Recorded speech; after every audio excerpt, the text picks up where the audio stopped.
Então, muito boa tarde a todos. Já nos estiveram aqui a ouvir, muitos deles na risota, mas hoje vamos ter estas conversas com urbanistas com um tema que eu particularmente acho muito interessante, mas para além do interessante é muito polémico e também tem muito a ver com um objetivo que estas conversas têm assumido recentemente, que é o de melhorar a prática, porque como teremos a oportunidade de ver durante esta sessão, muitos dos problemas que nos trazem aqui têm mais a ver não com questões legislativas, mas com eventuais práticas menos boas. Estou a falar do tema incentivos fiscais no urbanismo, IVA na reabilitação urbana e na habitação. Estamos a falar das alterações que foram introduzidas no final de 2023, que depois terão os nossos oradores convidados terão a oportunidade de desenvolver com mais detalhe. E dito isto, passava a apresentar os oradores, que diria eu dispensariam a apresentação, mas como é protocolo moderador a fazer essa apresentação, eu apresentei em primeiro lugar o Daniel Miranda, licenciado em Geografia e Planeamento, pós-graduado em Planeamento e Projeto de Ambiente Urbano, assim como tem formação específica, especializada em metodologias de restauro urbano integrado. É consultor, coordenador na Quaterner, também de relevar que é sócio fundador da Associação Portuguesa para a Reabilitação Urbana e Proteção do Património, o que está muito relacionado com este tema da reabilitação urbana, e ainda que é autor e coautor de muitos artigos e comunicações relacionadas com as políticas urbanas, em concreto com a habitação e a reabilitação urbana. Depois, num quadrante distinto, temos o Frederico, que é advogado e associado coordenador da área do urbanismo da Teles, Sociedade de Advogados, tem a licenciatura em Direito pela Faculdade de Direito da Universidade de Porto, é pós-graduado em Direito do Urbanismo e da Construção, pela Faculdade de Direito da Universidade de Coimbra, CEDOA, e também tem uma pós-graduação em Direito de Urbanismo e de Construção pelo Instituto de Ciências Jurídicas e Políticas da Faculdade de Direito da Universidade de Lisboa. Para além de todo este saber que só a descrição dos currículos resumidos nos leva a crer que teremos aqui dois oradores de excelência, aos quais eu desde já agradeço terem aceitado o convite para estar aqui hoje. São duas pessoas que têm uma enorme prática, uma enorme experiência nesta área, em concreto do IVA e de reabilitação urbana, e por isso, sem mais delongas, eu passava a palavra ao Daniel. Obrigada. Vai ser o Frederico a abrir, Cristina. Desculpa, então Sim, passava a se palavra calhar ao Frederico. eu vou fazer o tal enquadramento que falamos na vertente mais daquilo que são as normas e o estado atual da arte, não na prática, mas sim no que alterou na legislação. E depois sim, e depois da intervenção do Daniel, também começávamos a falar um bocadinho da prática, porque como todos nós sabemos, muitas vezes o problema não está só na legislação ou na confusão que ela traz, está na confusão que é aplicar a legislação e as diferenças que advêm da insegurança jurídica de tanta alteração. Portanto, eu não sei se já estou a compartilhar a apresentação, se me pudessem confirmar Tens se que pôr estão a ver, em modo de apresentação, Frederico. se estão a ver Já o estamos a ver. PowerPoint. Sim. Pronto. Eu tenho uma coisinha muito simples que na prática eu utilizei o ano passado para uma aula que dei na Faculdade de Direito da Universidade de Coimbra a convite da professora Fernanda Paula Oliveira, que era uma coisa mais complexa, e basicamente fiz um sumário dessa aula para esta apresentação, que senão ficávamos aqui a tarde toda e não temos tempo para isso, não interessa estar a falar tanto do enquadramento legal e de tanta coisa como o tema tem para debater, que senão não ficávamos com tempo para debate. E então vou começar então esse breve enquadramento. Portanto, o IVA agora deve ter mudado de slide, se me puderem confirmar. Já mudou? Ainda não. Ainda não. Vamos mudar outra vez aqui, então. Pronto. Este enquadramento, Ah, antes de mais, sim. como a Cristina disse, eu, sendo advogado, sou urbanista, não sou fiscalista, mas isto é uma matéria que contende sempre na área entre o urbanismo e o fiscal, e vamos começar por aquilo que é não o regime fiscal, mas que é aquilo que leva a que exista não um benefício fiscal, que muitas vezes erradamente é chamado um benefício fiscal ao IVA. O que acontece ao IMT e ao IMI são benefícios fiscais, estão nos estatutos de benefícios fiscais. O que se passa com o IVA, a taxa de 23% ou a taxa reduzida de 6%, não é um benefício fiscal, é um incentivo, é uma norma de incidência subjetiva. Isto pode parecer uma technicality para quem não é jurista, mas é muito diferente e desde logo vem precisamente do facto não só de não ser um imposto municipal, mas é sim um imposto nacional, como sabemos, daí que a Associação Nacional de Municípios, já adiantando um pouco as críticas ao que aconteceu e ainda continua a acontecer, estava contra a alteração da redução do IVA nestes temas, como aconteceu na reabilitação urbana, em que houve um aumento de 17%, porque o IVA voltou dos 6% para os 23%, mas não serve de nada, porque a Associação Nacional de Municípios, nem nenhum município tem poder para determinar o que é que acontece com o IVA, ao contrário do que pode fazer com benefícios fiscais, com o IMI e com o IMT, onde aí tem, dentro do enquadramento legal, margem para alguma decisão. Então, porquê é que nós temos uma fiscalidade associada à reabilitação urbana, que não vamos falar sobre o IVA, sobre o IMI e o IMT, vamos falar só sobre o IVA, mas porquê é que nós temos uma fiscalidade associada a isto? Desde logo porque desde 2009, com a aprovação do regime jurídico da reabilitação urbana, no 14º, no artigo 14, aliás, temos os efeitos de uma área de reabilitação urbana. E como podem ler, eu vou só fazer em modo muito acelerado, para sabermos que normas temos que a delimitação de uma área de reabilitação urbana implica desde logo a definição destes benefícios fiscais e confere direitos e deveres esses. Às vezes, o facto de alguém poder, imediatamente no dia seguinte à publicação de uma área de reabilitação urbana, as pessoas esquecem-se, mas passa a ter que dar preferência ao município. O licenciamento tem regras que vigoram no dia seguinte.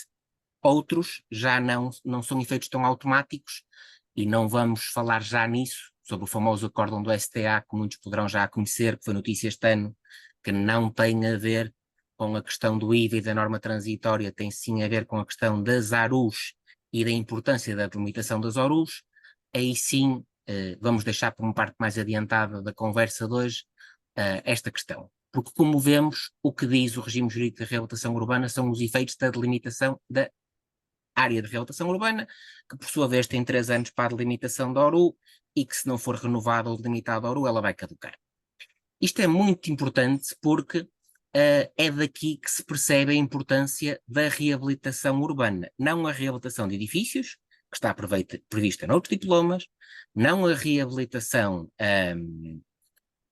vamos chamar conservação, melhoria, porque para isso há os tais benefícios fiscais, para isso há os tais incentivos para quem melhora o estado de conservação de um edifício, não o demolindo, preservando. Mas a reabilitação urbana, lato sensu, como sempre foi entendida, muitas vezes implica exemplos como os que são muitas vezes dados. A Expo 98, demolir uma área gigantesca da cidade para fazer ruas, habitação, centros comerciais, serviços. Outras situações, a demolição de áreas consideráveis, vamos imaginar em antigas zonas industriais ou antigas zonas de armazéns, como tanto temos ainda no norte do país, o caso de Matosinhos, em zonas relacionadas com os armazéns de conservas, em que as ARUs prevêem que sejam demolidos aqueles armazéns e que sejam construídas novas tipologias habitacionais, com mais permeabilidade, com um solo verde, com arruamentos, e isto não é reabilitar edifícios, como sabemos, isto é reabilitar a cidade.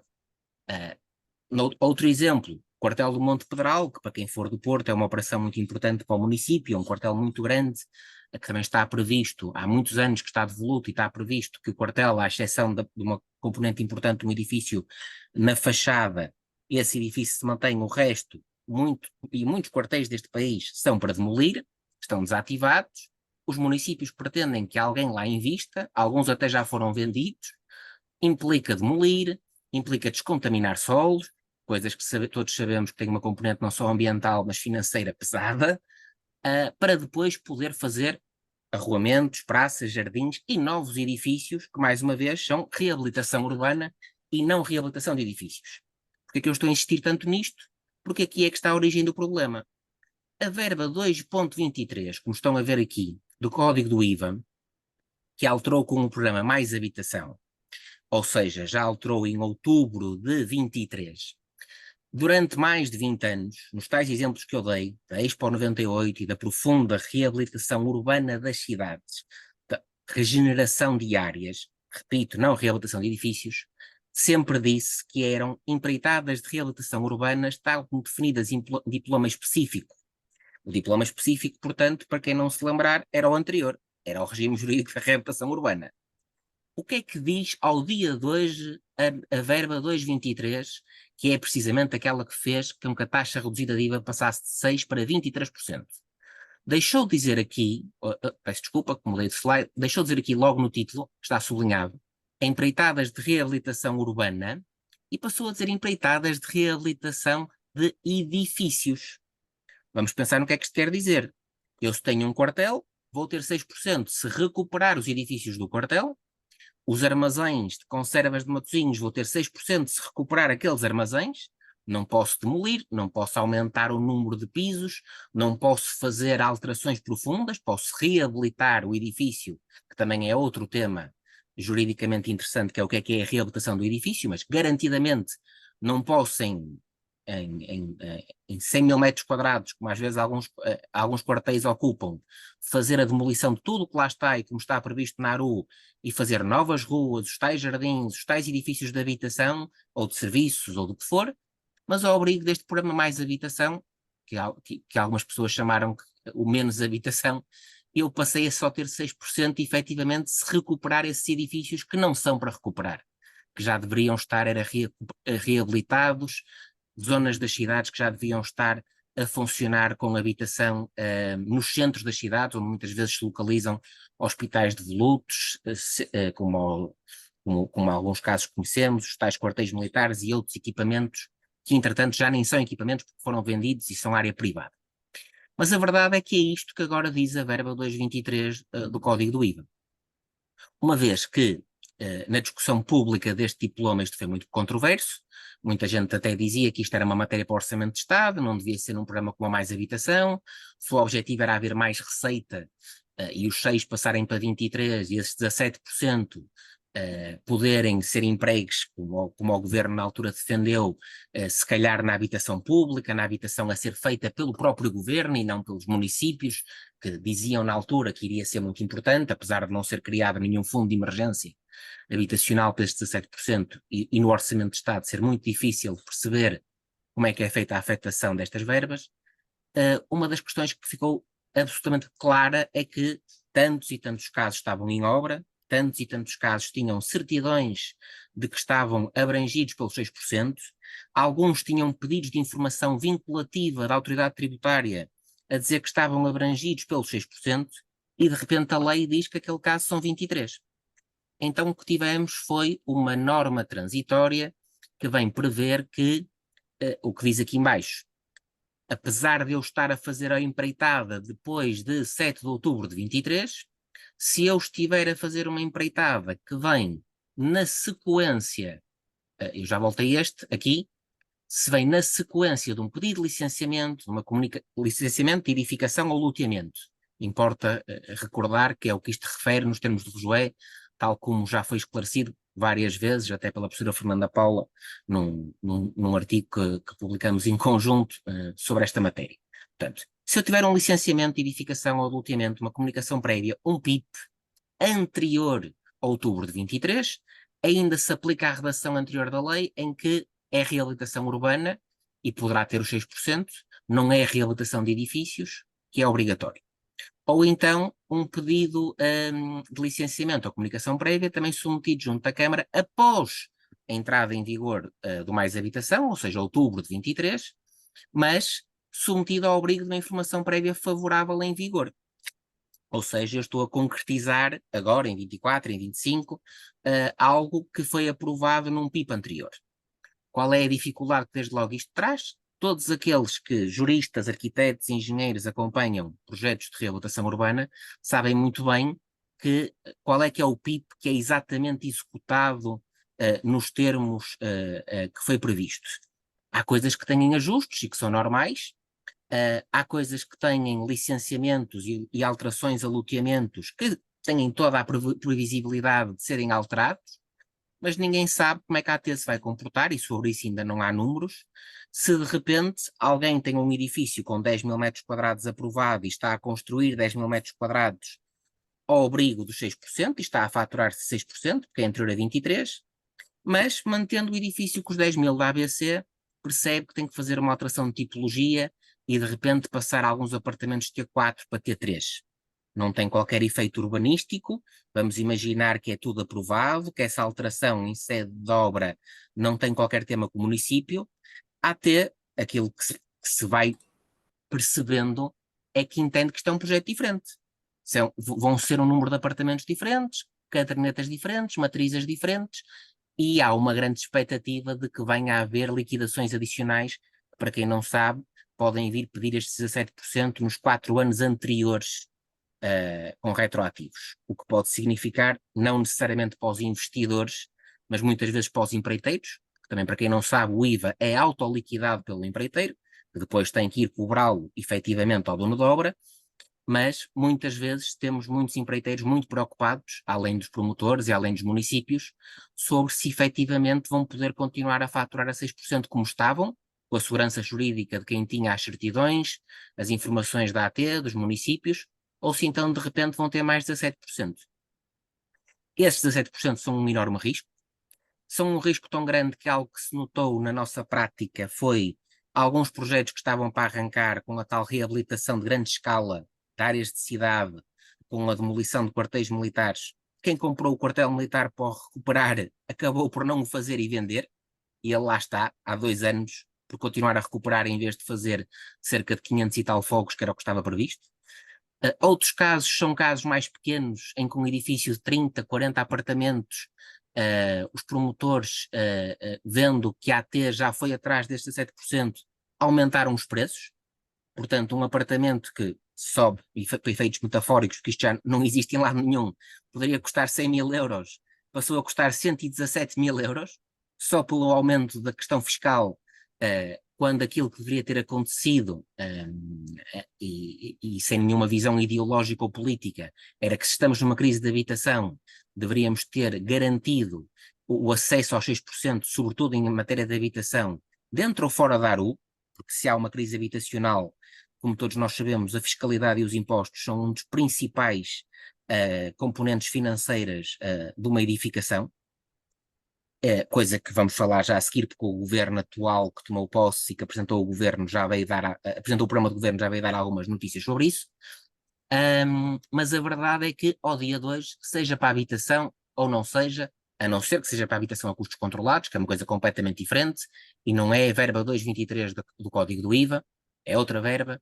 Se eu estiver a fazer uma empreitada de reabilitação urbana destinada à habitação, ou a serviços, ou a escritórios, ou ao que for, antigamente tinha de 6%, agora tenho 23%. O que acontece é, como podem ver então agora no próximo slide, que o que aconteceu foi que isto gerou muita celeuma quando foi publicado Mais Habitação, uma grande oposição do PSD, que na altura estava na oposição, precisamente, que vai anunciando que se fosse governo que pretendia que houvesse uma revisão do IVA, sobretudo para a habitação, não tinham muita posição tomada sobre o que é que acontecia aos serviços, ou a situações mais atípicas, como por exemplo, eu tenho um edifício com 10 andares, 9 são de habitação, o resto do chão é de serviços. A faturação da empreitada é um todo, penso que toda a gente sabe isto, não é? A empreitada tem um valor global, é toda faturada ao mesmo valor. O que é que iria acontecer? Tinha que se especificar que era se fosse predominantemente habitacional, ou então tinha que tentar perceber se há uma PH associada e seria um disparate, e as frações de serviços eram faturadas a 23 e as de habitação eram 6? Não sabemos, porque esse governo não só não conseguiu levar essa matéria à Assembleia da República, como entretanto o governo caiu e essa proposta deixou de estar em cima da mesa. Qual é a proposta que está em cima da mesa? Para quem conhecer o programa do governo que foi apresentado no mês passado, é isto que eu estou aqui a citar. Podem ver no programa do governo, isto é um copy-paste literalmente do que lá consta, que eu vou ler, que é criação de um regime excepcional e temporário, desde logo porque agora já não se fala de voltar aos 6%. Estas coisas são engraçadas. Tivemos durante 25 anos o IVA a 6%, e ela aumentou durante um ano ou dois. Agora estamos a falar de descer o IVA. Eu acho que teríamos mais que ver a perspectiva, na minha opinião, de corrigir o erro que foi tomado. Mas agora, na realidade, estamos a falar de descer o IVA de 23 para 6, porque efetivamente ele está a 23, mas o programa vai mais longe, porque diz efetivamente aquilo que tinha sido prometido em sede do governo anterior, que é que estes custos tributários, nomeadamente em termos de IVA, poderão ser para obras de construção ou reabilitação. Portanto, já não temos só a reabilitação de edifícios, temos construção nova, demolição integral dos tais quartéis, hospitais, armazéns, mas, independentemente da localização em Aru, entende-se, efetivamente, na tal lógica da crise habitacional, isto não ser uma preocupação apenas com a reabilitação, mas ser uma medida de choque, como o programa diz, para incentivar a construção de habitação nova também pelos privados, mas com uma coisa que para qualquer jurista também gera muitas dúvidas, como é que vai poder ser operacionalizado em termos legais, que é em imóveis destinados à habitação permanente. Aqueles que não são juristas, se calhar não sabem isto, mas só se diz se a habitação vai ser permanente ou não na altura da escritura e da aquisição. O IVA é pago na faturação da empreitada, e às vezes na faturação da empreitada ninguém sabe se aquilo vai ser vendido para habitação permanente, se vai ser vendido para ser arrendado, se vai ser vendido para ser revendido. Estamos a fazer 50 frações, umas podem ser para habitação permanente, outras não, e a empreitada é uma só. Portanto, eu tenho muitas dúvidas como é que esta boa intenção, que é uma boa intenção, de corrigir aquele aumento dos 6% para os 23%, vai poder ser operacionalizado. Mas para aqueles que trabalham em municípios, e alguns que nos ouvem trabalham em municípios ou com municípios e prestam assessoria, o programa do governo traz outra coisa que gera alguma confusão, que é a compensação das autarquias por perda de receita. Isto só aconteceria nos casos não do IVA, repito, ou seja, nos impostos municipais, no Imposto Municipal sobre as Transmissões, no IMT, aí sim estamos a falar de uma receita municipal, em que teria que ser feita, segundo o que diz o programa, a realizar através do Orçamento de Estado com uma devida garantia no regime financeiro das autarquias locais. Eles também preveem, então, neste grande fundamento de incentivo à construção de habitação dentro e fora da ARU, a redução substancial e eliminação de outras taxas, mas o importante é o que aqui vem, o último ponto do programa do governo, a aplicação de IVA à taxa mínima de 6%, obras, outra questão que sempre foi muito discutida, que era se os 6% da empreitada poderiam ser estendidos aos projetos de arquitetura, de engenharia, mas aqui está serviço de projeto, portanto, aplicação mínima de 6% nas obras, serviço de projeto, construção e reabilitação, com um limite de incidência no valor final dos imóveis e alargamento da dutibilidade. Ora bem, sem querer ser amassador, mais uma vez, vamos às questões jurídicas. O que é o limite de incidência no valor final dos imóveis? Ninguém sabe, mas não vai ser 6% garantidamente se isto vier a ser lei para toda e qualquer empreitada.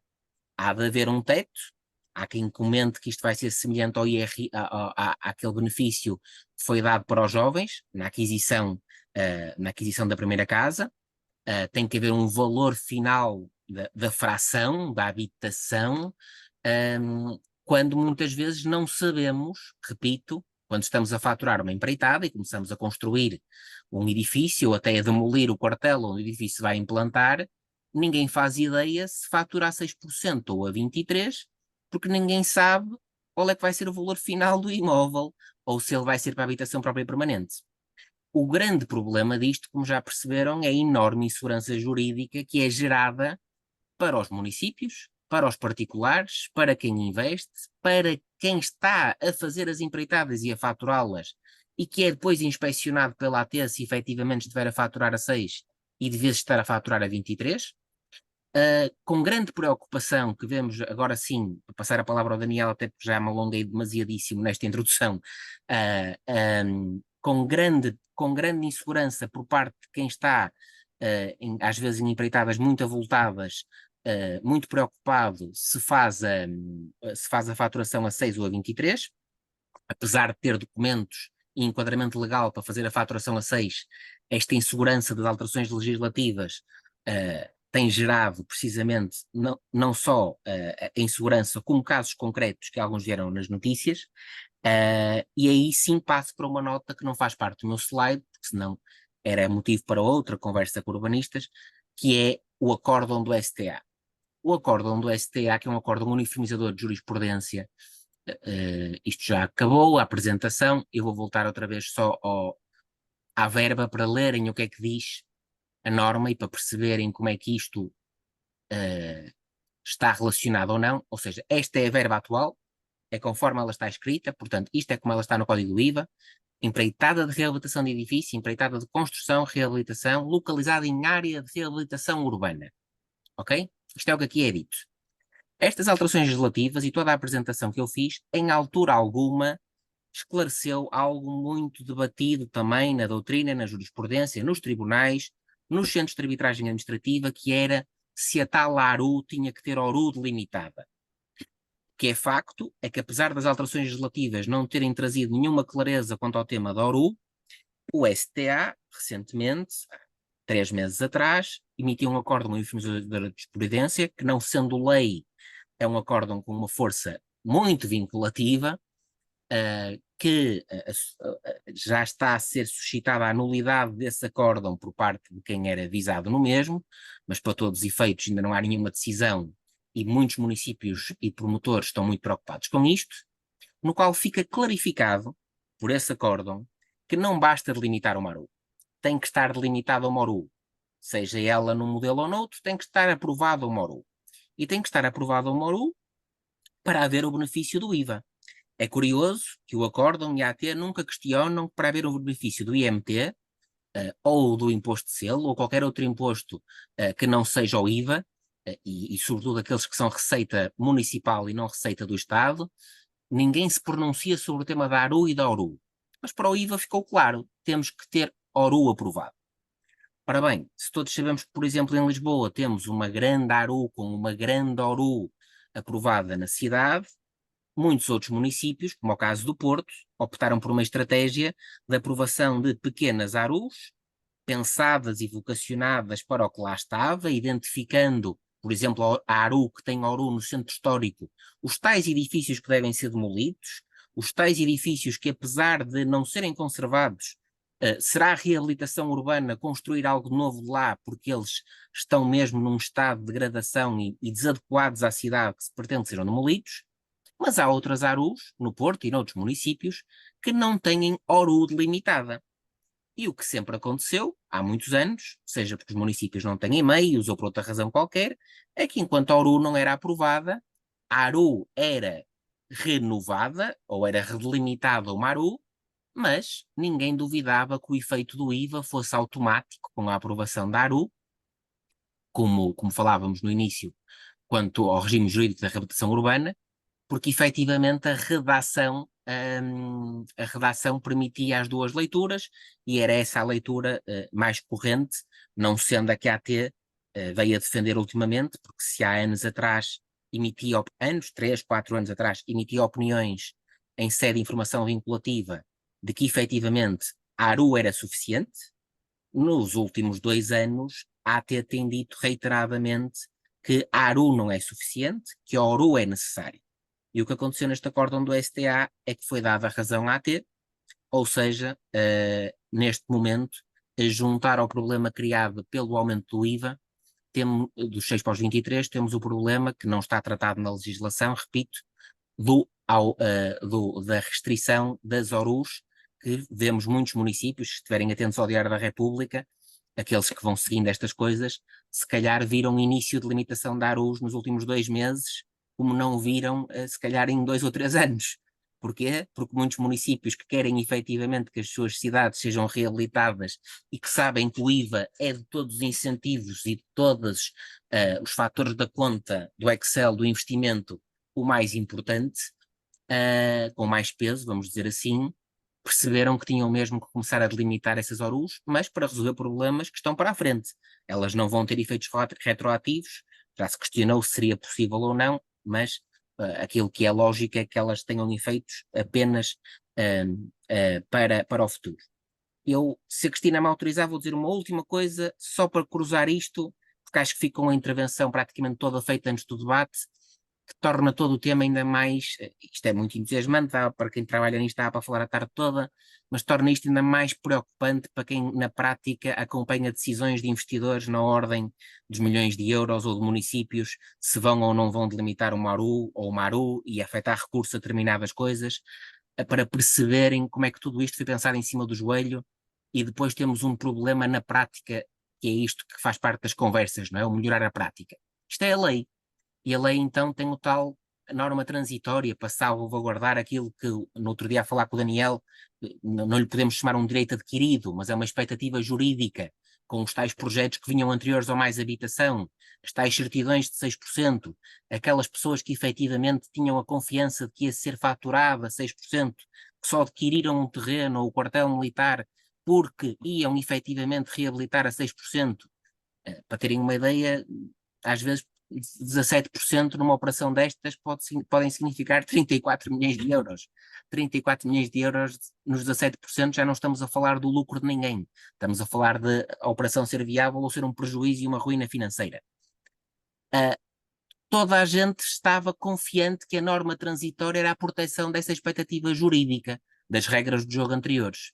O que é que aconteceu?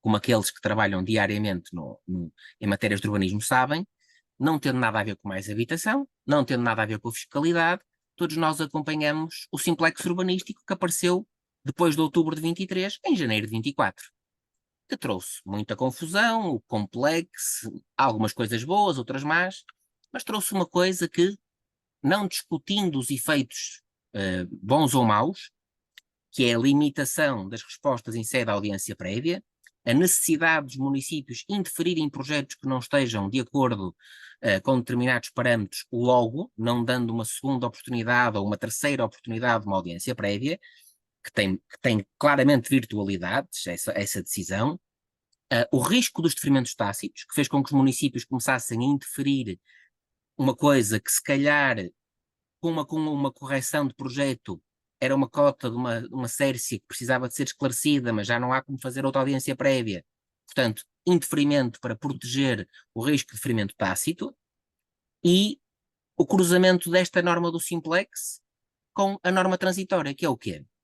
Então, se eu não vou poder ter uma nova audiência prévia, se eu não vou poder corrigir o projeto de arquitetura e manter a evolução do PIB que eu tinha aprovado para a arquitetura que eu quero aprovar e construir ao abrigo do Mais Habitação com 6% ainda este ano ou para o ano, o município chumba o processo. E ao chumbar o processo que tem que fazer e bem, eu tenho que submeter um processo novo.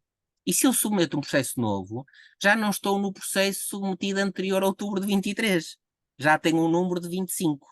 E como tal, já fiquei fora dos 6% e da proteção da norma transitória. É lamentável que ninguém tenha pensado que a proteção da confiança jurídica e dos 6% que se pensou na norma transitória tinha que ser cruzada com esta norma do Simplex. Não sei se isso vai acontecer quando o RJUE tiver as retificações que ainda não forem à Assembleia da República, mas é uma nota prática que gostava de dar a todos, que por vezes escapa a quem trabalha nisto, que o impacto pode ser muitas vezes, não é só o processo ser anterior a 23, é o processo poder continuar para a empreitada com o mesmo processo, na mesma tramitação do mesmo procedimento administrativo e não com uma submissão de um processo novo. Peço desculpa pela demora, mas tentei enquadrar tudo para se poder fazer um debate profícuo. Obrigada, Frederico. Foi de facto um fantástico enquadramento.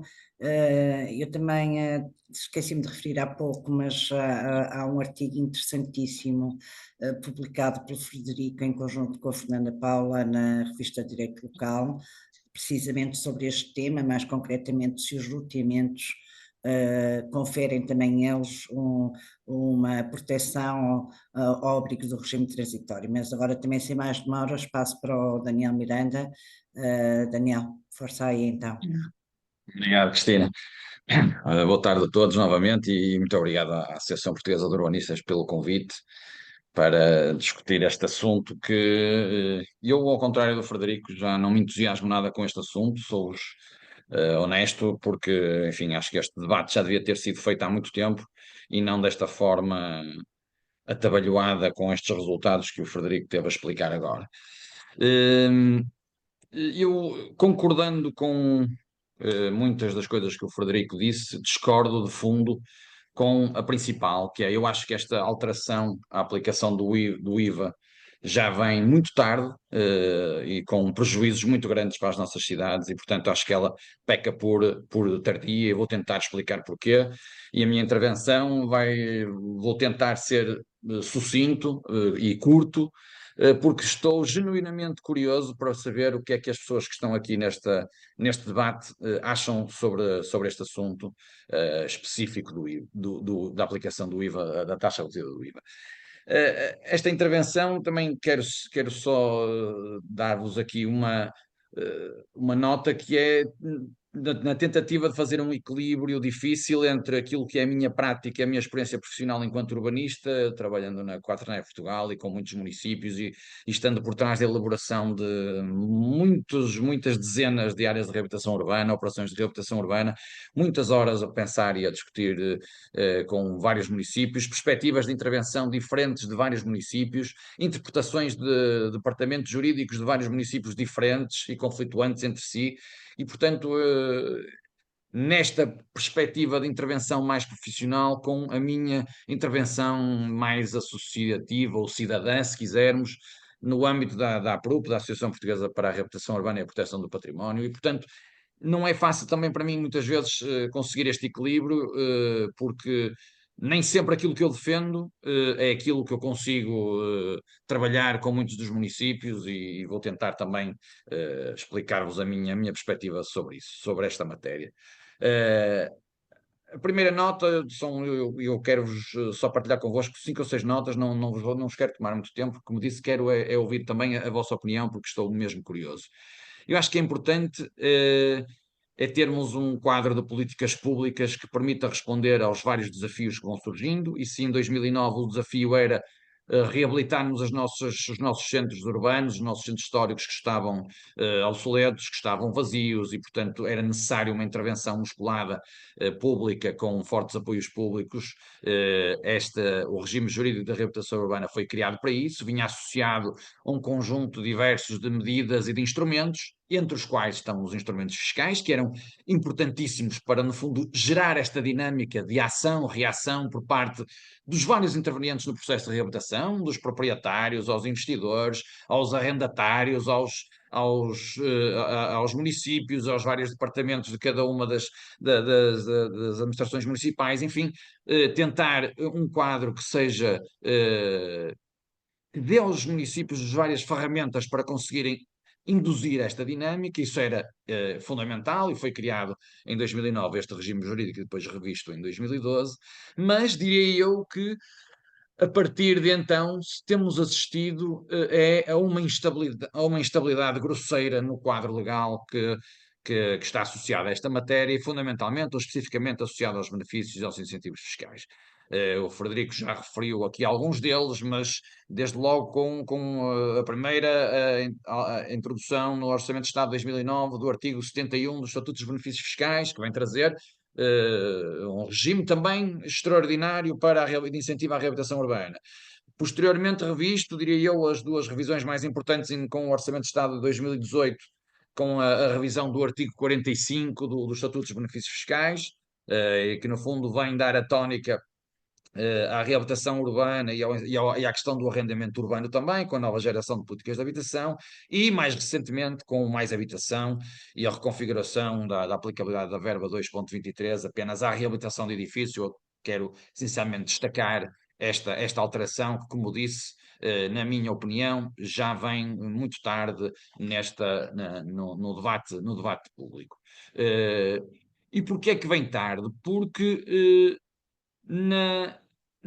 e agora estou a falar mais no âmbito da APRUP, em que foi bastante debatido, nós, desde logo, desde muito cedo, a APRUP foi criada em 2012 e nos primeiros anos da nossa intervenção, sempre pugnamos por haver esta alteração, no fundo, este afunilamento da aplicação da taxa reduzida do IVA apenas à reabilitação de edifícios ou, se quisermos ser mais concretos, apenas intervenções sobre pré-existências. Podemos depois discutir os moldes o que é que se considera ser uma pré-existência, até onde é que uma intervenção sobre uma pré-existência pode ir, e é aqui que eu acho que o debate devia ser interessante e devia ser feito em cada um dos municípios, cada uma das estratégias da reabilitação urbana do município devia ser muito mais assertiva nesta matéria, ou seja, cabe ao município dizer o que é que pretende para determinada parcela do seu território, e não é isso que acontece em grande parte das estratégias de reabilitação urbana que eu conheço, pelo menos, e portanto nós temos aqui uma questão de fundo que eu acho que não está respondida, mas que também acho que não foi o móvel para esta alteração à lista, à verba 2.23 do Código do IVA. E esta questão é: para que é que foram criados estes incentivos fiscais? E eu estou a falar aqui de incentivos e benefícios no seu todo. O Frederico já explicou a diferença entre um e outro. Eu não sou jurista e, portanto, posso ter aqui alguns lapsos de linguagem, mas perdoem-me se isso acontecer. Mas para que é que foram criados este conjunto de incentivos? Na minha opinião, eles foram criados essencialmente, obviamente tinham um objetivo principal, que é precisamos reabilitar as nossas cidades, certo? Mas estes incentivos seriam, na minha opinião, essencialmente para que, na equação económica de uma intervenção de reabilitação urbana e não de reabilitação de edifício, ao promotor ou ao proprietário lhe permitisse surgir esta dúvida. Vale a pena eu manter esta pré-existência?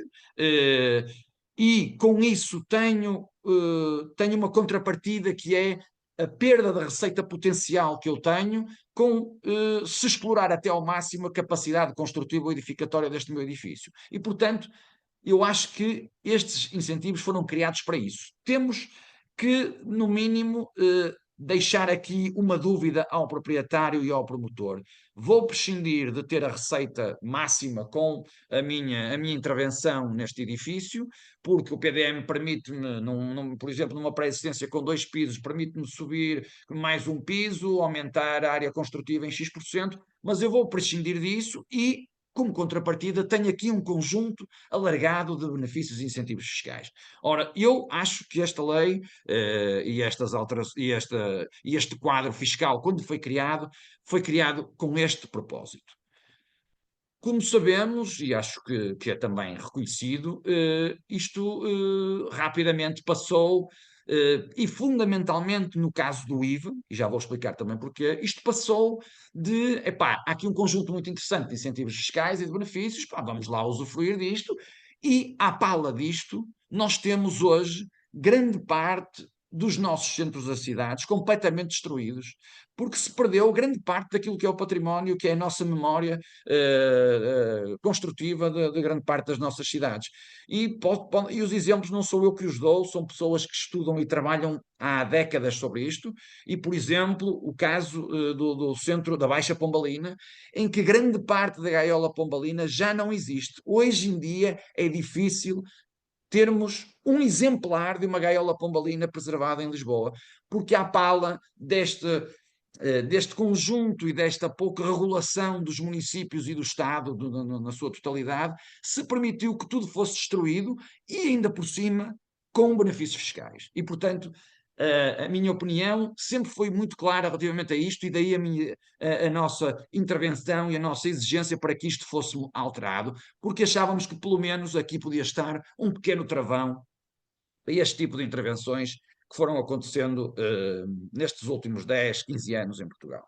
E, portanto, também não é à toa, e ligando isto à questão anterior, também não é à toa que a questão do IVA sempre foi a que levantou mais celeuma por parte dos grandes, não ia dizer dos grandes não, mas por parte dos promotores imobiliários e dos proprietários que querem intervir. Porquê?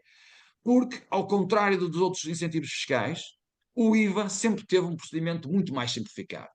Sabemos que até há 4 anos bastava, como disse há pouco o Frederico, a tal declaração que atestasse a localização do imóvel dentro do Maru, e a partir daí, à luz do. E nada disto é ilegal, atenção, à luz do que estava escrito no Código do IVA, uma intervenção de reabilitação urbana poderia usufruir da taxa reduzida de 6%. E, portanto, legalmente, eu, se quisesse demolir um edifício dentro de uma área de reabilitação urbana e construir um edifício novo, teria direito aos tais, aos tais 6% de taxa reduzida.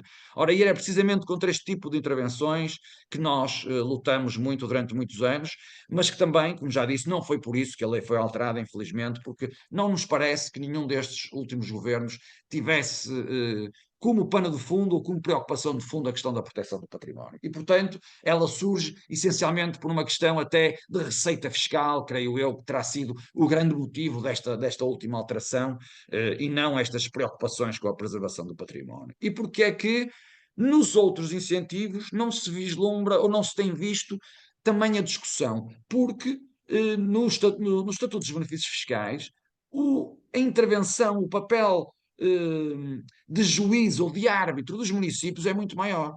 Porque, sejam eles impostos municipais como o IMI ou o IMT, ou sejam até impostos nacionais, como é o caso do IRS nos rendimentos prediais e na tributação das mais-valias, ou outros, como os fundos de investimento imobiliário no caso do IRC, neste conjunto muito alargado de incentivos fiscais, o município tinha sempre um papel muito mais interventivo. Primeiro, porque tinha que fazer uma fiscalização prévia à intervenção de reabilitação, onde ia, no fundo, caucionar que havia uma intervenção sobre uma pré-existência, em que o estado de conservação daquele imóvel ia subir pelo menos 2 níveis, e uma vistoria final sobre o resultado daquela intervenção, e só assim é que os proprietários teriam direito a este quadro que está previsto nos Estatutos dos Benefícios Fiscais. E, portanto, sobre este conjunto, eu nunca vi grandes promotores imobiliários a queixarem-se muito, porque, apesar de tudo, e o incentivo, enfim, eu acho que continua a ser simpático, não estamos a falar de uma redução imediata de 17% de uma obra. Quando falamos de obras de muitos milhões, como deu o exemplo há pouco o Frederico, então, estamos e estamos conscientes de que esta última intervenção na abrangência da taxa reduzida do IVA teve, de facto, impacto em grandes projetos imobiliários. Claro que, e também já o disse, isto não se faz assim. As regras não se podem ir mudando a meio do jogo, em que já há pretensões quase adquiridas, como também já disse o Frederico, e portanto agora eu, promotor, que tenho uma declaração que me diz, epá, eu aqui o IVA na minha intervenção de demolição deste quarteirão e de construção nova é 6%, e agora a meio do jogo já passa a ser de 23%. Portanto, isto também não pode ser, nós estamos num Estado de Direito e as coisas não podem funcionar assim, e portanto também aí tenho que concordar que as coisas não podem ser feitas assim, e também por isso já termos pugnado por esta alteração ter sido feita há muito mais tempo do que isso. E portanto temos visto, essencialmente no que respeita ao IVA, estas controvérsias relacionadas muito especialmente na questão da construção nova versus reabilitação, também na questão, na exigência como já disse também o Frederico, na pré-existência de uma ORU ou não. Na minha opinião, é um perfeito disparate. Eu já, daquilo que está escrito na lei desde sempre, não vislumbro a exigência de existência de uma operação de reabilitação urbana aprovada para ser possível, enfim, dar este incentivo fiscal, mas, portanto, este acórdão do STA recente vem contrariar também esta posição, e, portanto, e para concluir com mais 2 notas, eu acho que nós estamos num momento, se calhar, já datado. Este debate já é tardio, porque, na minha opinião, grande parte do mal já está feito, e eu não quero cingir o debate à questão do Centro Histórico do Porto e do Centro Histórico de Lisboa, mas conheço muitos outros onde aquilo que se faz são intervenções pura e exclusivamente fachadistas, em que se faz a demolição integral do edifício, preserva-se a fachada, e temos com isso dinheiro dos contribuintes, que são em forma de benefício ou incentivo fiscal, a ser dados a este tipo de intervenções. E, portanto, são intervenções que, do ponto de vista económico, não necessitariam na minha opinião, isto é só e vale o que vale, é a minha opinião, são intervenções que não necessitariam de incentivos fiscais para poderem ser realizadas, porque, enfim, a construção e a reabilitação ou a demolição e a reconstrução já existe há muitos anos, não é de agora, e portanto sempre se fez, não precisamos de dar um incentivo fiscal a este tipo de intervenções. E portanto queria terminar só dizendo mais uma coisa, e que é reforçar a ideia de que num quadro legal ideal, que também não tem a validade sequer de dizer como é, nem como se escreve, nem nada disso, mas num quadro legal ideal, caberia aos municípios serem eles os atores mais interventivos nesta matéria. Porque a realidade dos territórios são muito diversas e, portanto, nós podemos ter um território, e nem sempre estamos a falar de centros históricos ou centros urbanos antigos, atenção, podemos ter uma área de reabilitação urbana sobre uma zona industrial desativada e que é necessário refuncionalizar e, portanto, caberia e deviam ser dadas as ferramentas aos municípios para serem eles a definir o que é que querem para determinadas parcelas do seu território. E aí sim podíamos ter uma aplicação diferente destes vários instrumentos, desde que a configuração legal estivesse clara e fosse perceptível para todos. Mas aí o papel discricionário caberia a cada um dos municípios e este papel discricionário poderia até verificar-se dentro do mesmo território municipal, como disse há pouco. Termos numa área em que não são permitidas demolições, ou melhor, se são permitidas demolições em função do quadro regulamentar em vigor, por exemplo, do Plano Diretor Municipal ou de outro instrumento de gestão do território, nesses casos o proprietário ou o promotor cumpre aqueles regulamentos, mas para ter benefícios ou incentivos fiscais teria que intervir sobre uma pré-existência, teria que cumprir os tais requisitos que estão, e bem, acho que é uma boa metodologia a que está prevista no Estatuto dos Benefícios Fiscais, nomeadamente com a metodologia da avaliação do estado de conservação dos edifícios, enfim, é exigente, dá trabalho, custa dinheiro também ao Estado, mas que eu acho que é aquela metodologia que aproxima mais ao tipo de estratégia ou de política municipal de reabilitação urbana que nós necessitamos. E eu, se calhar, terminei, eu não sei quanto tempo demorei, eu disse que queria demorar não mais do que 15 minutos, porque acho que estas eram as linhas principais da minha reflexão sobre este assunto, como disse, já bastante datada, mas depois até gostaria mais de vos ouvir e de responder a questões que possam ter, se concordam com esta minha opinião, e deixo agora espaço à Cristina para moderar o debate. Espero que pelo menos tenha suscitado o interesse dos intervenientes em darem a sua opinião. Tenho a certeza que sim, Daniel, obrigada pela tua intervenção e confirmo que cumpriste com o timing que te propuseste, por isso eu agora passava a palavra para os participantes que queiram colocar questões eh, que levantem a mão, caso assim o desejem, para podermos organizar aqui, ou que as coloquem eventualmente no chat, porque acho que o debate é, por natureza, o que enriquece estas sessões. Pronto, já temos pelo menos 2 mãos levantadas. Eu julgo que a Susana Mourão foi a primeira, pelo menos pelo que eu percebi, e depois Ana Freitas. Susana, quer avançar? Boa tarde a todos.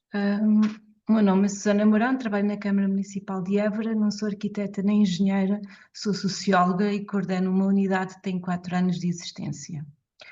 Sempre trabalhei na área da reabilitação de edifícios, nomeadamente do centro histórico,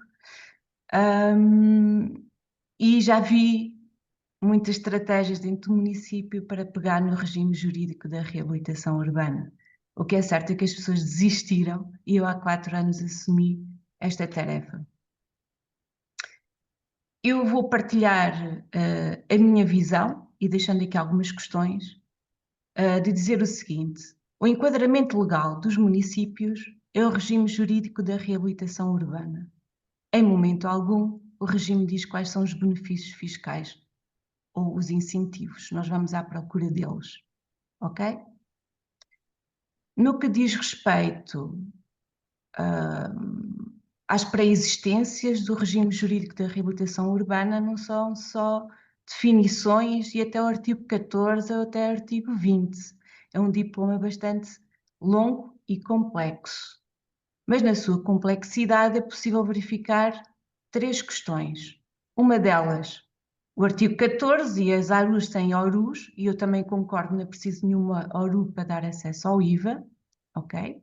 À redução de IVA para empreitadas, mas são os proprietários de edifícios ou frações autónomas. Portanto, esta questão da pré-existência associada a um benefício fiscal, seja ele de IMT ou de IVA, já está subjacente. Na reabilitação urbana, a Operação Reabilitação Urbana Simples são ações de reabilitação. E aqui levantam-se algumas questões, que é, as obras de conservação entram? Tenho dúvidas legalmente. Quando entramos nas ORUs sistemáticas, nomeadamente numa ação, numa unidade de execução, nós deixamos de falar de ações de reabilitação e passamos a falar de ações de reabilitação urbana. E é aqui sim que entram as grandes intervenções, que já não são de reabilitação, talvez de regeneração urbana, que para mim são questões diferentes, ok? Nomeadamente a questão da construção nova. Uma ARU sem ORU não permite ter acesso à construção nova. É uma pré-existência e tem que existir uma pré-existência para haver uma intervenção. Quais são as questões que me levam aqui a questionar, que é, um promotor imobiliário não vai ler o regime jurídico da reabilitação urbana. Um promotor imobiliário vai ler os benefícios fiscais. Um promotor imobiliário, quando lê o artigo 45, ele não vai à procura do que é que são intervenções de reabilitação de edifícios no âmbito do regime jurídico da reabilitação urbana. Portanto, não é só subir 2 níveis acima da escala da conservação e está localizado em ARU, ok? É mais que isso, é ir ao encontro das opções estratégicas que o município definiu em estratégia de reabilitação urbana, ok? Que pretende atingir, como por exemplo os usos, ok? E aqui com o novo diploma, eu vejo aqui que muito mais do que reabilitar o edificado, e que fique claro, eu concordo, perdeu-se muitas práticas construtivas que foram demolições, mas nem sequer vou entrar por aí, porque acho que há engenheiros e arquitetos a discutir muito estas questões. A mim interessa-me sim uma sociedade mais justa e equilibrada nas 4 dimensões do regime jurídico da reabilitação urbana: ambientais, sociais, culturais e económicas. E aquilo que nós vimos é que ao longo destes anos o regime jurídico da reabilitação urbana pendeu mais sobre as questões económicas e se tornaram centros históricos, está bem, reabilitados, concordamos ou não, mas será que é mais justo? Não teve consequências sociais? Pronto. E é sobre estas questões que eu estou aqui hoje, porque o regime jurídico da reabilitação urbana permanece e os benefícios fiscais vão alterando como as atividades de investimento e vai sendo utilizado tendo em conta as diferentes políticas que vão estando nos governos e nós nem sequer somos ouvidos. Isto para vos dizer o quê? Em pleno Covid entraram aqui os vistos gold e faziam-me esperas aqui à Câmara à espera da certidão em ARU. Fique claro, ok? Eu perdi muito tempo com os promotores imobiliários que só leem os benefícios fiscais. Não vêm em atendimentos, nos fazem em audiências prévias, sempre compulsivamente em questões de indeferimentos. Qual é o papel das câmaras que estão endividadas que não podem dar acesso a benefícios fiscais? Esta é que é a grande questão. Pronto, eu vou só resumir o quê? Penso que este assunto já é muito tratado e não só as questões da reabilitação do edificado, mas sim que cidades e que centros históricos nós também temos hoje em dia e se efetivamente temos uma cidade mais justa. E por onde é que vão os benefícios fiscais? Porque muitos municípios foram apanhados de surpresa, tendo em conta os valores que se foram associados no âmbito das operações imobiliárias. Daniel e Frederico, se acharem bem, juntávamos pelo menos 2 questões e depois Claro. avançamos Sim, claro. para os outros. Por isso passava a palavra à Ana Freitas. Boa tarde, eu sou arquiteta na Câmara Municipal de Torres Novas, no Departamento de Urbanismo. Sou de concordar com o Daniel, porque efetivamente estamos a descaracterizar os nossos centros históricos, estamos a fazer desaparecer o nosso património, não há controle. há um excessivo fracionamento da suposta reabilitação dos imóveis e coloca-se a questão: o que é reabilitar um imóvel? Quando, num conjunto de definições que existem, pressupõe-se que no ato de reabilitação pode haver uma demolição parcial. O que é essa demolição parcial? É todo o recheio, mantendo-se a fachada? Como é que se segura essa fachada numa nova estrutura? Há uma data de isto não está a ser controlado e efetivamente o nosso património está a desaparecer.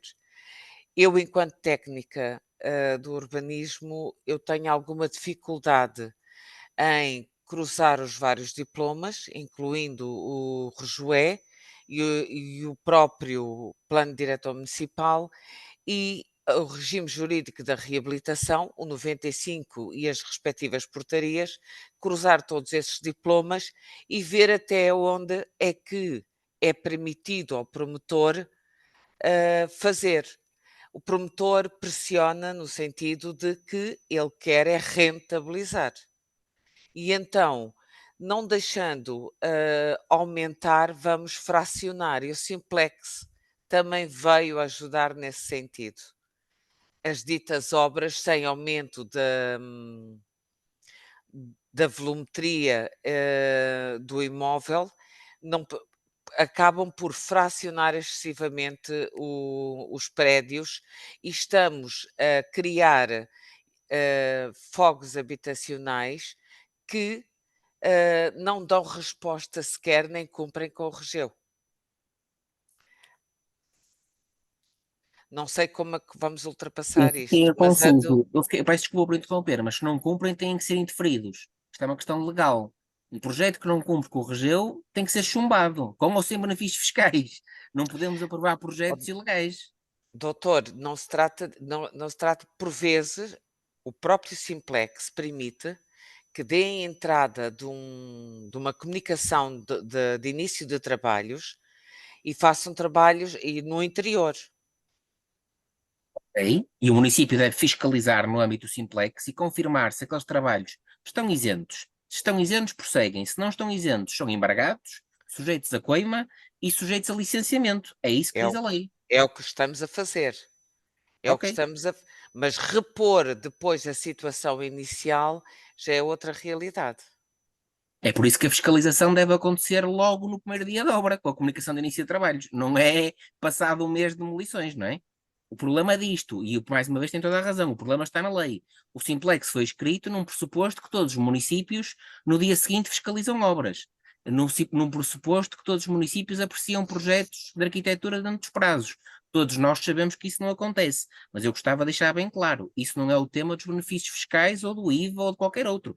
Isso é o tema de uma administração central que, sabendo que os projetos demoram anos a ser aprovados por variadíssimos problemas, optou por simplificar o problema, demitindo o papel do Estado e dizendo que se as obras não são feitas, a culpa é dos municípios ou dos privados, não é do governo, que o governo simplificou. Foi isso que aconteceu com o Simplex. E com isso perdemos todos, privados e municípios, garantidamente, porque a insegurança jurídica, como o Daniel também disse há bocado, instalou-se. E efetivamente ninguém gosta de fazer obras que a seguir vão ser embargadas na insegurança de se estão a fazer bem ou não estão a fazer bem. E muitos dos promotores que não consultam advogados ou arquitetos mais especializados na vertente legal têm hoje em dia esta preocupação. Mas aí gostava de deixar claro.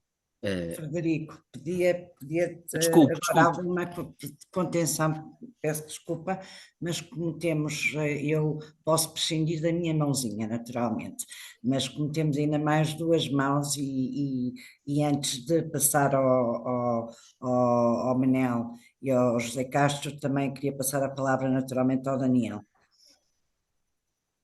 Não, Cristina, podemos continuar, depois respondo, podes continuar. Ok, então, Manel. Bem, isto não é uma área que eu domino propriamente, nunca foi o gabinete, digamos, de intervenções preferenciais, mas de qualquer modo houve aqui já algumas coisas que me pareceram muito importantes. quer dizer, que uma exclusiva disto é a questão de que, efetivamente, dada a diversidade das situações ao longo do país, de uns locais para os outros, de umas regiões para as outras, de uns municípios para os outros, e dentro dos próprios municípios, efetivamente o papel dos municípios devia ser muito maior. E terem uma autonomia muito maior de definirem o que é que querem fazer, como querem fazer. Só que isto tem um pressuposto, é que então é preciso ter uma clarificação muito boa, não apenas do quadro jurídico, também muitas vezes é uma complicação, mas tem a ver uma questão um pouco mais técnica, que é de conceitos, dos quadros de ação, dos limiares de flexibilidade, etc., tudo isso. E o que a gente viu aqui, que não é exclusivo desta temática e são dinâmicas legislativas que fazem tudo isto em cima do joelho, e não unicamente num determinado momento porque há uma emergência. Isto é mesmo o estilo de funcionamento e cada vez maior, como a gente vê com os simplexes, etc., não é?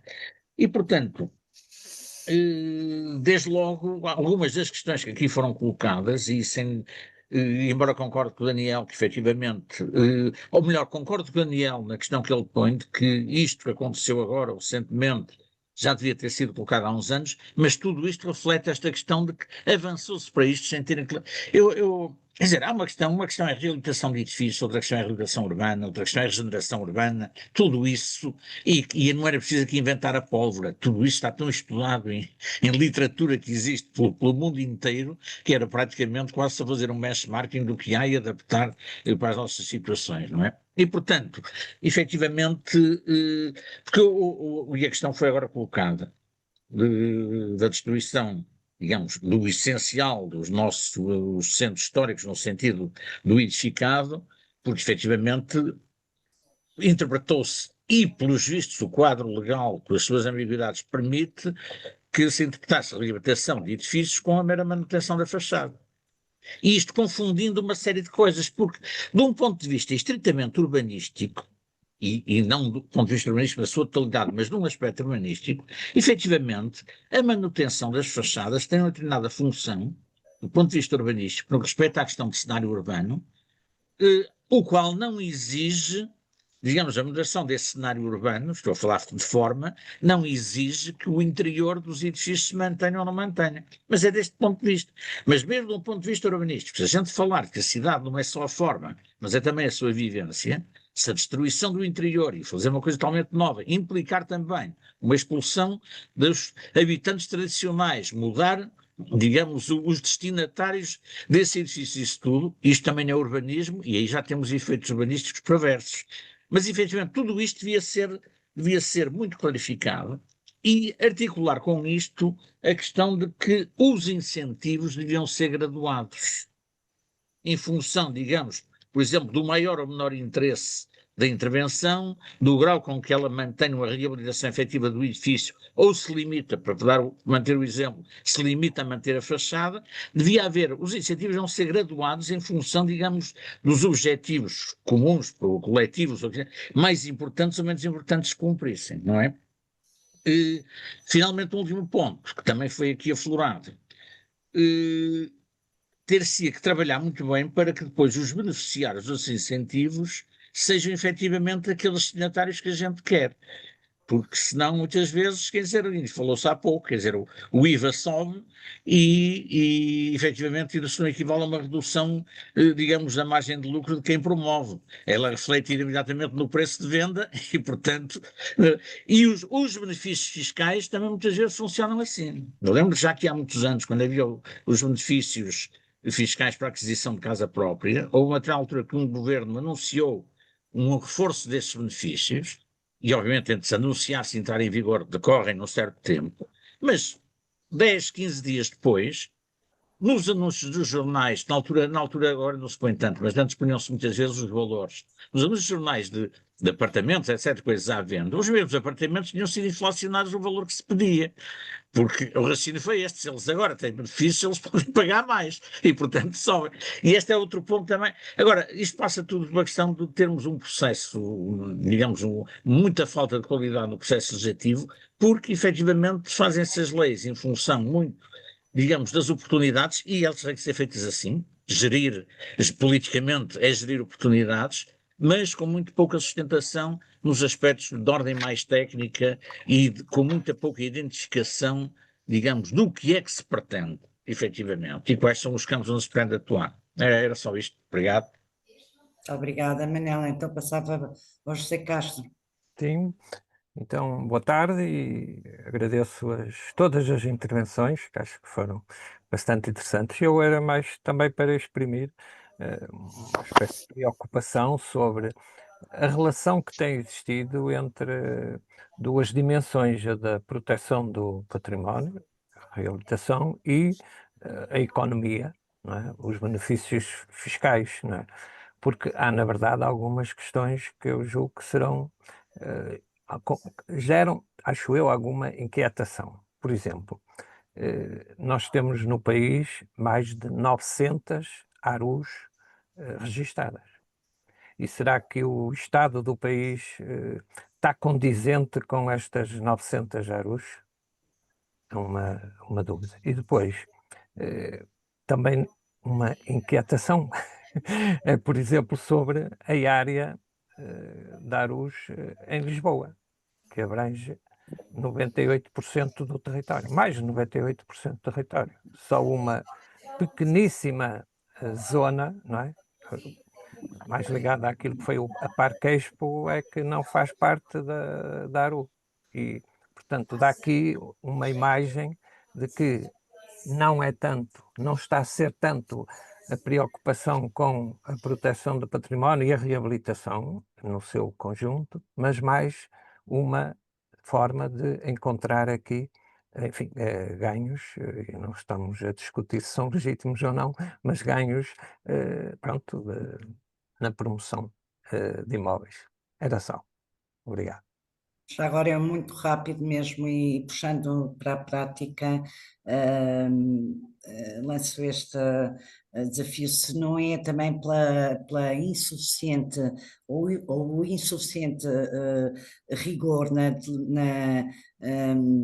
composição dos documentos estratégicos das ARUs e das ARUs, que depois temos um problema que acaba, por um lado, não proteger o património e por outro permitir o que não queremos, porque se tivéssemos de facto estes documentos estratégicos bem delineados, teríamos certamente muito mais segurança na reabilitação, mesmo que não seja a reabilitação de edifício, pode ser a reabilitação de mais que um edifício, mas com objetivos muito bem determinados, muito bem esclarecidos.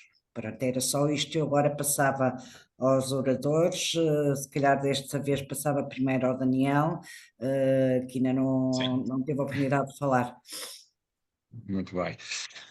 Bom, enfim, quer dizer, há aqui alguns das várias intervenções, eu acho que concordo com muitas das intervenções que foram e das opiniões que foram dadas, desde logo com a primeira levantada pela Susana Mourão, na importância de termos o equilíbrio das 4 dimensões de uma intervenção ou de uma estratégia de reabilitação urbana. Também não tenho dúvida nenhuma que a dimensão económica é aquela que tem sido a prevalecente, quer dizer, acho que é evidente, não estamos aqui a dar nenhuma novidade, e de facto deixamos as outras 3 para trás, e ao deixarmos as outras 3 para trás, estamos a desequilibrar demasiado aquilo que devia ser uma intervenção sobre um tecido urbano mais deprimido e a necessitar de uma intervenção integrada. Aliás, que é o conceito que está no regime jurídico, é esta perspectiva de uma intervenção integrada sobre um território, e acho que isso tem vindo a perder, quer dizer, com boas exceções também. Importa dizer que há municípios que têm tentado contrariar um pouco esta perspectiva, mas muitas vezes a tentativa de contrariar esta perspectiva também não é fácil. O Manel falou e bem na questão da fraca qualidade do quadro legislativo, e de facto isso é verdade, porque muitas vezes eu já trabalhei com municípios que estavam até dispostos a serem os próprios a definirem o que era reabilitação urbana e reabilitação de edifícios, dizendo, pá, há aqui um quadro de conceitos que está estabilizado no regime jurídico da reabilitação urbana, e dentro disto nós entendemos que a reabilitação urbana é uma coisa, e a reabilitação de edifício é outra coisa, e portanto, para poderem usufruir deste pacote de incentivos e benefícios, têm que cumprir estes critérios e em alguns casos até nós chegamos a definir parâmetros, porque esta discussão mais teórica que estamos aqui a ter, depois passando à prática, ela começa a ser bastante complicada. O que é, até que ponto é que a ampliação de um imóvel existente, por exemplo, a partir de que ponto é que deixa de ser reabilitação ou deixa de... Portanto, há aqui questões concretas e que são parametrizáveis e que nós tivemos até ensaios com alguns municípios de tentarmos definir qual era a percentagem de ampliação, que tipo de aumento de série, a alteração de algumas componentes estruturais do edifício. Portanto, nós tentamos ensaiar isto, mas Daniel, desculpa. Desculpa Diz, Mano. interromper-te, mas deste um exemplo excelente para aquilo que falava da graduação dos incentivos, porque estabelecer limiares é sempre extremamente complicado, porque a partir de dali não há e antes há. Exato. E se a gente tiver a graduação de incentivos, isto dilui-se, porque o indivíduo que tem uma ampliação maior pode fazê-la, mas o incentivo é menor. Era só para dar este exemplo. Obrigado. Sim, não. Eu ia chegar a isso, eu tinha aqui apontado precisamente essa sugestão que tinhas dado, que me parece perfeitamente possível, claro.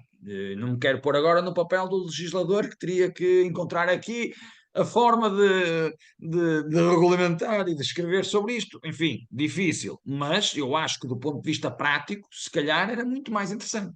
E aí até deixa os próprios promotores, os proprietários, a dizer, epá, se eu for mais por aqui, tenho estes benefícios, posso optar ou prescindir aqui de uma coisa. Eu acho que era uma boa medida, difícil se calhar de legislar, mas acho que era uma boa medida e que lá está, e que deixava a tal amplitude aos municípios de serem eles concretamente para cada parcela do território em que estão a pensar, definirem aquilo que acham que tem que ser uma estratégia de reabilitação urbana que atenda às tais 4 dimensões que a Susana falou. E o José Castro também levanta e bem a questão do modelo de intervenção que temos nos vários municípios.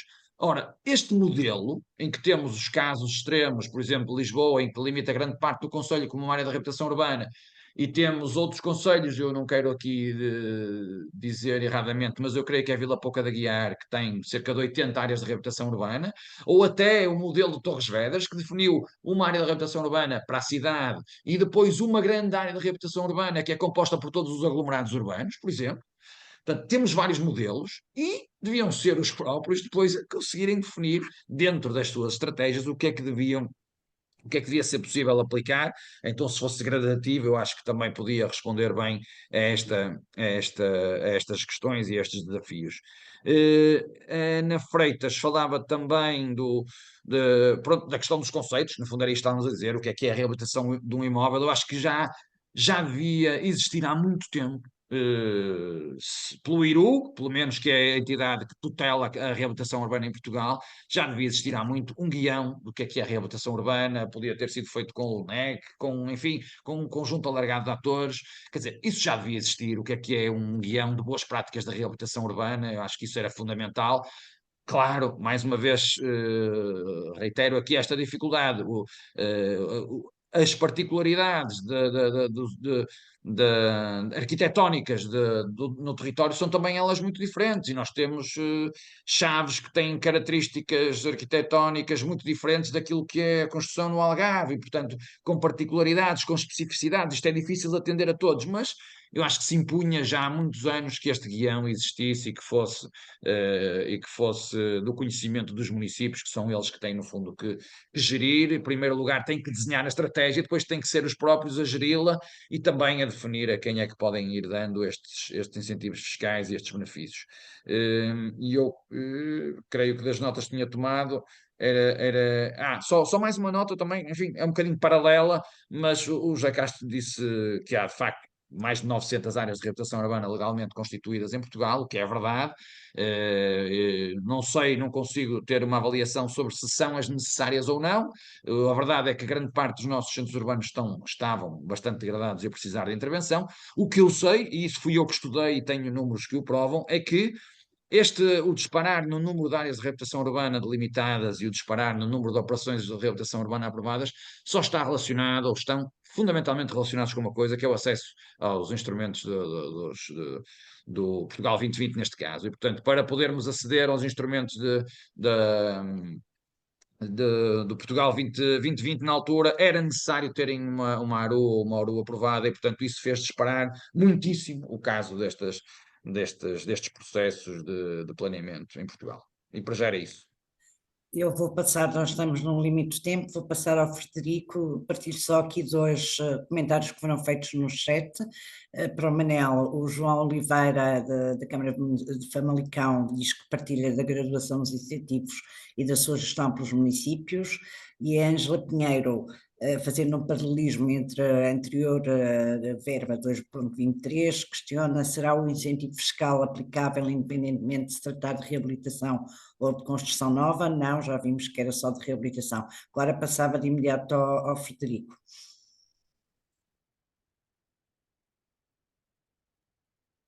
Novamente, eu gostava só de dizer que concordo plenamente com o Daniel naquilo que é a preservação do património, e importa esclarecer uma coisa que eu acho que se calhar passou à margem desta conversa.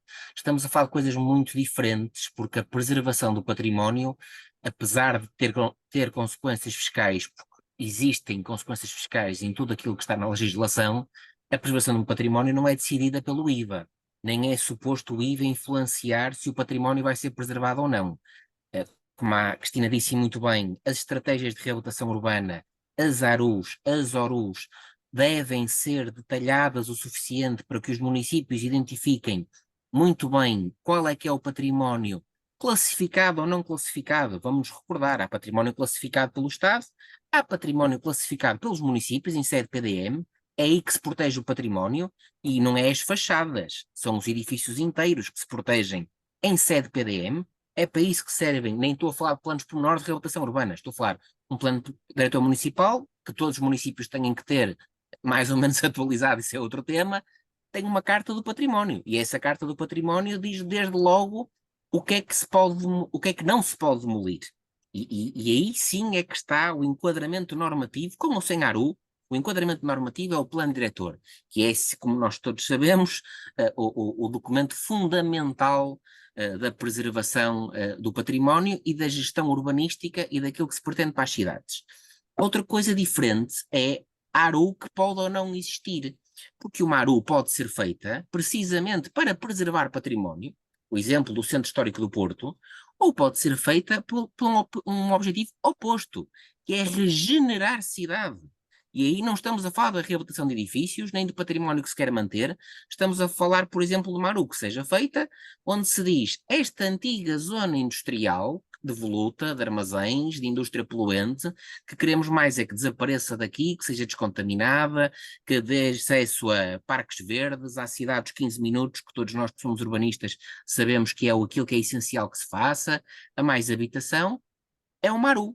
É uma ARU com este objetivo. É lógico que isto não funciona à escala de uma cidade inteira como Lisboa. Isto funciona à escala da zona industrial que se pretende reabilitar e que define desde logo que os imóveis que são para demolir, se por acaso há lá alguma coisa a preservar, os imóveis que são para preservar, classificados ou não, porque a estratégia de reabilitação urbana é importante para quem não é jurista distinguir estes conceitos, não é? Não é necessário que o imóvel seja classificado ou protegido pelo município ou pelo Estado para que a ARU obrigue à sua preservação. A ARU pode obrigar à sua preservação. E não é, repito, não é da fachada, é do imóvel. Agora, sabemos todos muito bem que uma coisa é o que está na lei e as distinções legais, e outra coisa é a prática que acontece, muitas vezes, não é por má vontade, não é por falta de conhecimento, é por falta de meios. Quantos municípios não passaram as suas ARUs ainda por ORUs para falta de meios? Quantos municípios não têm estratégias de reabilitação urbana mais densificadas porque lhes faltam arquitetos, geógrafos, técnicos que percebam da área de património a trabalhar nos seus quadros? Quantos municípios poderiam ter uma melhor preservação daquilo que há a preservar e ao mesmo tempo a identificação daquilo que há a demolir e a regenerar, se tivessem melhores estratégias de reabilitação aprovadas nos vários instrumentos legais que o podem fazer? Estava só a deixar isto muito claro. O papel da proteção do património não cabe aos benefícios fiscais. Os benefícios fiscais devem acontecer, por exemplo, no caso que o Daniel deu e muito bem, que não tem a ver com o IVA na vertente da demolição.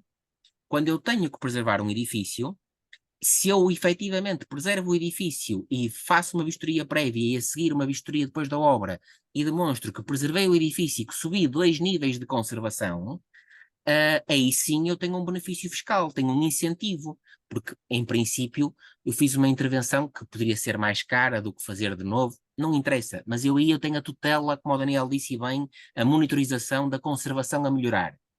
Outra coisa diferente é, se o objetivo for demolir o tal edifício industrial, o tal quartel, e fazer 4 ou 5 edifícios novos, que vistoria é que eu vou ter? Nenhuma. Isto não é reabilitação de edifícios, isto é a tal reabilitação urbana, ou regeneração urbana, como alguns lhe chamam, que tantas vezes se confunde com isto. O problema foi que o Estado também confundiu isto quando foi ao IVA. E confundiu isto de uma maneira que faz com que, de repente, se misture a preservação do património com a fiscalidade, quando ela estava pensada de forma autónoma, deveria ser melhorada, concordo com o Daniel, deveríamos ser muito mais exigentes no acesso aos benefícios por aquilo que tem que ser conservado, mas não nos esqueçamos que não são só os centros históricos das cidades que precisam de reabilitação, temos muita área do país fora dos centros históricos a precisar da reabilitação urbana, das novas ruas, do alargamento de vias, da demolição de um edificado disperso e já completamente descontextualizado da malha urbana, e isso não se consegue fazer com a conservação dos edifícios, faz-se com a regeneração. Se ela não tiver um incentivo fiscal, ela não se faz. Isso eu posso vos dizer por experiência prática, porque sai realmente muito mais caro demolir um quartel do que procurar um terreno vazio e construir lá. É tão simples como isto. Obrigada, Frederico. Ainda temos aqui mais uma questão da Ruth. Ruth, já estamos. Sim, eu sei que já estamos em cima da hora, mas não queria deixar de dar 2 notas. Eu sinto, em relação ao regime jurídico de reabilitação urbana, e em particular a estes incentivos, que é um bom exemplo de uma falha, de um insucesso de política pública. Sempre entendemos, pelo menos eu e o Daniel partilhamos as mesmas ideias, que esta política pública era dirigida à salvaguarda e à preservação do património edificado, e por esse mesmo motivo precisava de incentivos para acontecer, e portanto, quando nós, nestes anos todos de aplicação deste regime, a sensação que temos é que a maior parte dos edifícios intervencionados não respeitaram essa pré-existência e que foram dados incentivos à reconstrução total desses imóveis, temos uma sensação de insucesso, e, portanto, isto remete-nos para a nossa fraquíssima avaliação das nossas normas, das nossas políticas públicas que se traduzem em leis, e não é só na reabilitação, também temos essa situação no ordenamento do território, portanto, faltava-nos mais avaliação e correção dos problemas atempadamente, não é 15 anos depois. A segunda nota é que, na verdade, pelo menos tanto quanto eu sei, está por provar até que ponto é que estes incentivos, ao longo destes anos todos, realmente foram essenciais para a renovação e até para a substituição do nosso parque edificado, porque, como entretanto surgiram estes fenómenos todos que valorizaram bastante o património edificado, nomeadamente todas as questões do alojamento local e da atratividade turística, e da maior flexibilidade do trabalho através dos residentes não habituais, o teletrabalho e os vistos Go, tudo isto inverteu completamente a dinâmica que era o enquadramento com que este regime, na altura em que este regime surgiu. E, portanto, está por provar, na minha opinião, até que ponto é que estes incentivos foram realmente importantes para alavancar a renovação do parque edificado, algo que só se conseguiria concluir, de facto, através de uma avaliação deste regime. E, portanto, ficávamos só por estas 2 notas. Daniel, passo-te a palavra. Eu percebi que o Daniel tinha levantado a mão, mas depois Eu abaixo. levantei a mão, mas eu arrependi-me logo, que era para discordar mais uma vez do Frederico, e disse: não, vou baixar a mão, porque já estamos a chegar ao limite. Mas quer dizer, é discordar, mas no fundo é ir ao encontro dele, que ele diz, e bem, não é o IVA que tem, ou não é o IVA, a redução do IVA que deve influenciar a proteção do património. É evidente que não é o IVA, mas na minha opinião é isso que tem acontecido, é que a aplicação da taxa reduzida do IVA tem efetivamente contribuído para a destruição do património. Quer dizer, eu percebo o que o Frederico está a dizer, mas acho que não é aquilo que está a acontecer, pelos motivos que expliquei, era só isso. Eu concordo com o Daniel que há património destruído, mas é isso que tem que se garantir, é que ninguém se demite da preservação do património. São os municípios e o Estado que têm que o proteger e depois sim a fiscalidade aplicar só que sobrar. Mas a proteção do património, nenhum de nós que trabalha nesta área, com municípios, sem municípios, deve se demitir dessa função essencial.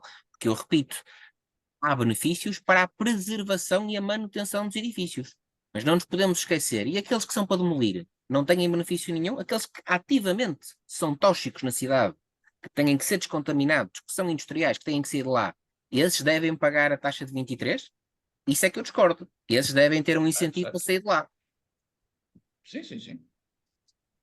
Então terminamos aqui com uma concordância, é um bom sinal.